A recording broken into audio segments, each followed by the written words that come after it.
Hello, everybody, and welcome to another edition of Financial News with Leonard Rosen.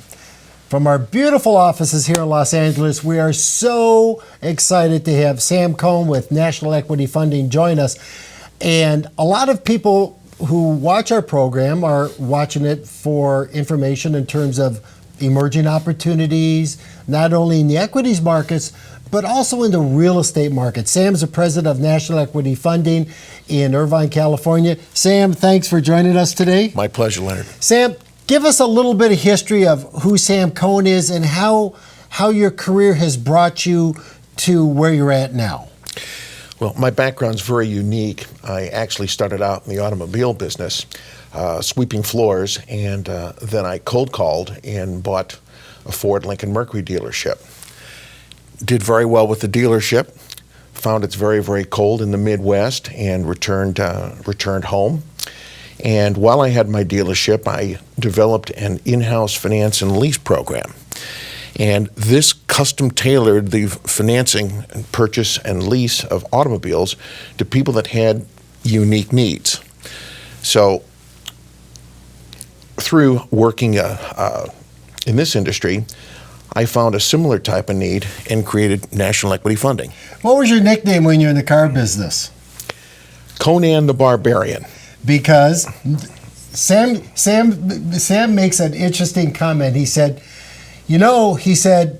at our last conference down in Florida, he said, I'm not pretty, but I know how to close a deal. And there's so much truth to that. Sam is the true pit bull.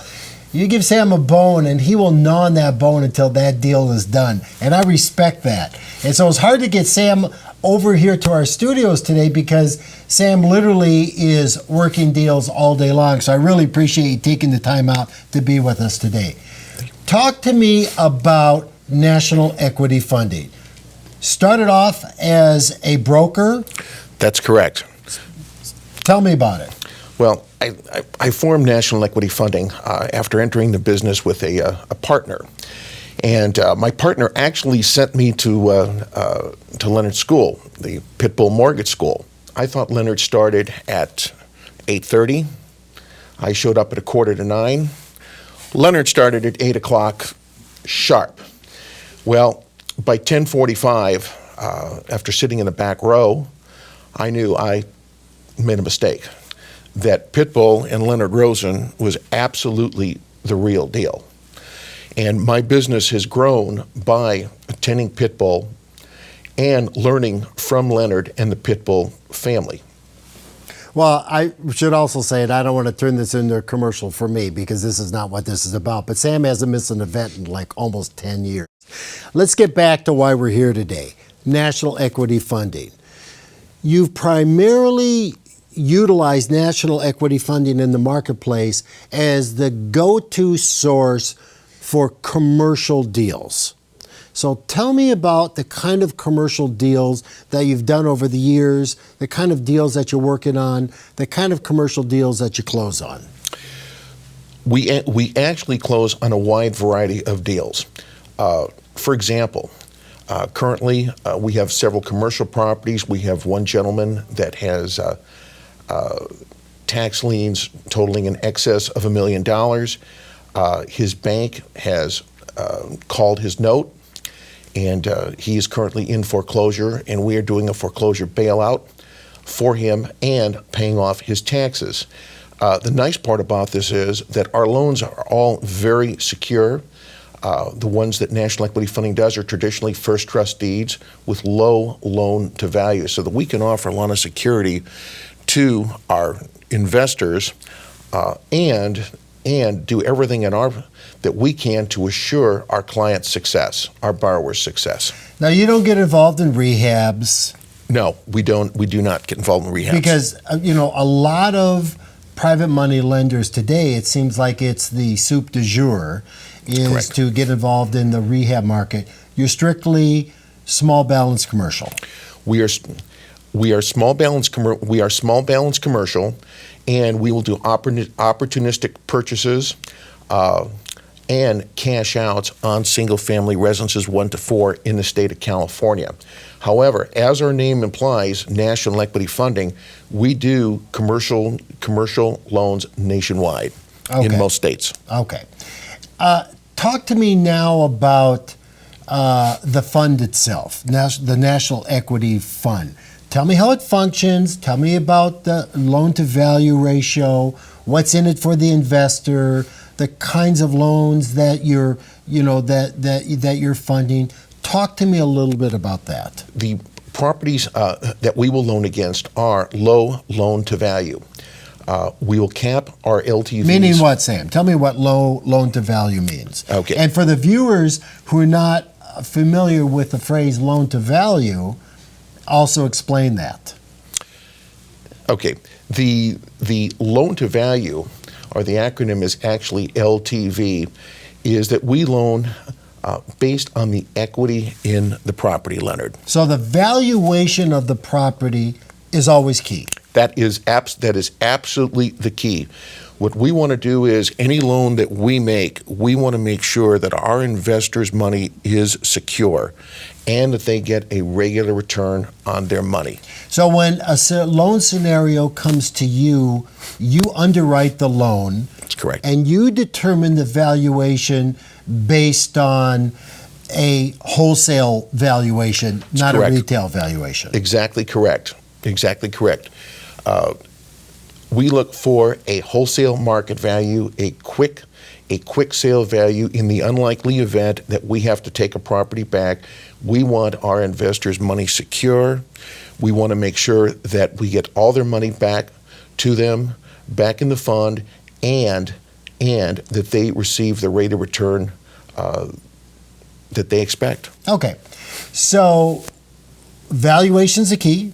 We Correct. talked about that. So if there was, for example, a retail appraisal of $100,000, you may say, I only think it's worth $80,000. And then you'd give 60% of the 80, not even 60% of the 100. And that's for the investor's protection. Absolutely correct. Because at the end of the day, you work for the investor. That's correct. And you have your own money in the fund. Absolutely. So you're deploying your own personal capital into the fund side by side with your investors. That's correct. That's correct. And the rate of return that I receive is exactly the same as my investors. Let's talk about what's in it for the investor. I know investors have two issues on their mind. One is, how safe is my investment? Two is, what am I anticipating on receiving for this investment opportunity? Our goal is to have a very, very secure investment and secure environment for our investors and their capital. Our preferred rate of return is 7.5%. However, we will split the profits from the fund at 50-50 with our investors. Up to what point? Up to 12%. Oh, really? So 7.5% preferred, meaning the investors receive that 7.5% before anybody. That's correct. Okay. And then from 7.5 to 12, the fund manager, which is you, Correct. and the investors are going to split the profits and cap that at 12%. That's correct. Wow, that's impressive. And are you doing second and third trust deeds? No. We are only doing first trust deeds. Our goal is to keep our investors' money very, very secure. Talk to me a little bit about the market that you're primarily focused in. Is it primarily California?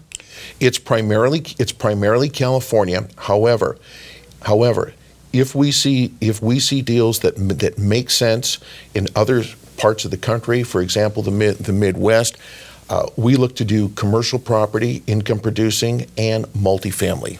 Oh, you're going to do them both? Absolutely. We have a very, very large presence in multifamily. We like income producing, and we like the multifamily approach, right? Okay. Now, getting back to this valuation, because valuation is clearly the key. Okay. Tell me how you determine valuation. Give me the model that you use, because if valuation is truly the key to determining whether this deal is going to happen or not, give me the model you use.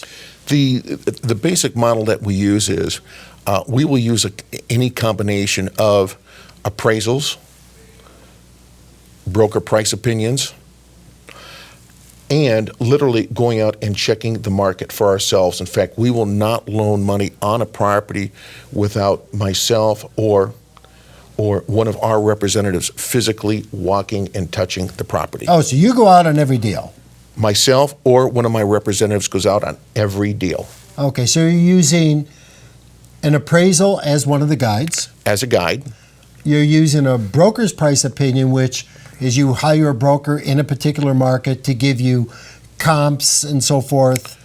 Exactly. What about the borrower? Do you underwrite the borrower? We do underwrite the borrower. We underwrite the property first and foremost.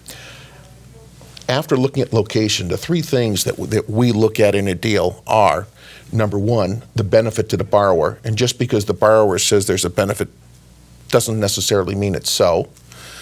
The second is equity, real equity, and we've already discussed the low loan to value for security. Yes. And the third is an exit strategy. How is this borrower going to retire this note? How are they going to pay us off? And if we have those three areas, then there's a good chance we're going to be able to make them a loan. We are not credit score driven. But even if the valuation is there and the appraisals and the broker price opinions come back, if you don't see a way for the borrower to perform on the note, we don't make the loan. You don't make the loan. We don't make the loan. I see. Okay. Well, that's interesting. Okay. Tell me about, in terms of the way your fund functions, can an investor who uses their self-directed IRA invest with you? Absolutely. Absolutely. The majority of our investors do use their IRAs and their funds to invest into our fund. And well, the reason I bring it up, Sam, is because for maybe some of the folks that are watching right now, if you used your self-directed IRA, you don't have to deploy additional capital into the marketplace, but you can redirect it. That's correct. Now, we also want to make it clear that this investment is for accredited investors only. And I think on your website we have what an accredited investor is. And matter of fact, I think you'll be able to view this taping on your website. Is that correct? That's correct. Okay, that's good. So, in closing, what would be your message that you would give an investor before they invested with you or any other type of investment vehicle? Number one, I think real estate is, number one is I always look for security. And right now, real estate, as its traditional history, is a very, very secure investment, particularly at low loan to value. We are probably at the best time in our lifetimes to invest in the security of real estate. With the economic downturn that we had the last number of years, real estate has bottomed out and is now increasing in value, which is absolutely excellent because it provides additional security for our investors. So tell me, Sam, if an investor had interest in talking to you about making an investment opportunity, what's the minimum investment they can invest with you? Is it $100,000? No, actually, the minimum investment is $25,000. That's the minimum. That's the minimum. So they can buy 1 unit, 2 units. Exactly. We want our investors to feel very, very secure in their investments with National Equity Funding. When they feel secure, they have the option to invest additional funds with us and hopefully they'll be pleased with the care that their money gets, the return that they get, and they'll tell their friends Beautiful. and associates. And so how could somebody contact you? Do you have a website? We absolutely have a website. Our website is long, but it's easy. It's www.nationalequityfunding.com. And how could an investor contact you directly? And any investor can call me directly at 949-387-1438. That's 949-387-1438. Well, I want to thank you for joining us today. It was always a pleasure to spend time with you. And so thank you so much. Thank you, Leonard. Thank you for having me. So that's it, National Equity Funding. If you want to talk to Sam, that information is available either at his website or you can call him directly. So that wraps it up today, folks, for another edition of Leonard Rosen and Financial News with Leonard Rosen. Make all your investment great ones. We'll see you next time.